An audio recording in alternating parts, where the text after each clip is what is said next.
COVID is critical because this is what convinces people to accept, to legitimize total biometric surveillance.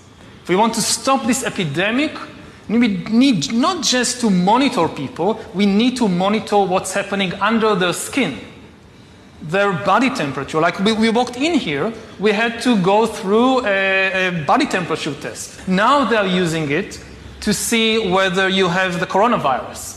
But exactly the same technology can determine what you think about the government.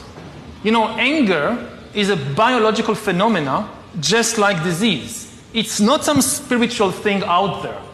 It's a biological pattern in your body. With this kind of surveillance, I mean, you watch the big president, the big leader, gives a speech on television. The television could be monitoring you and knowing whether you're angry or not, just by analyzing the cues, the biological cues coming from your body. Are you angry about what you hear? Are you frightened? Are you bored? This is the kind of power that Stalin didn't have. You know, when Stalin gave a speech, everybody, of course, clapped their hand and smiled. Now, how do you know what they really think about Stalin? It's very difficult.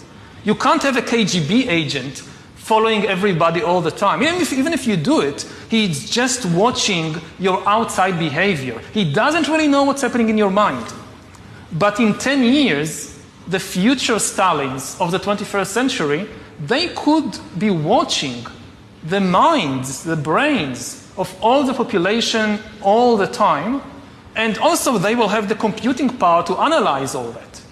You know, it's not just having an agent following everybody all the time.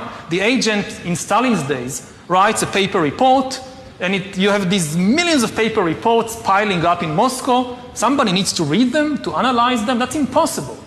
Now you don't need human agents. You don't need human analyzers. You just have a lot of sensors and an AI which analyzes it, and that's it. You have the worst totalitarian regime in history. And COVID is important because COVID legitimizes some of the crucial steps, even in democratic countries.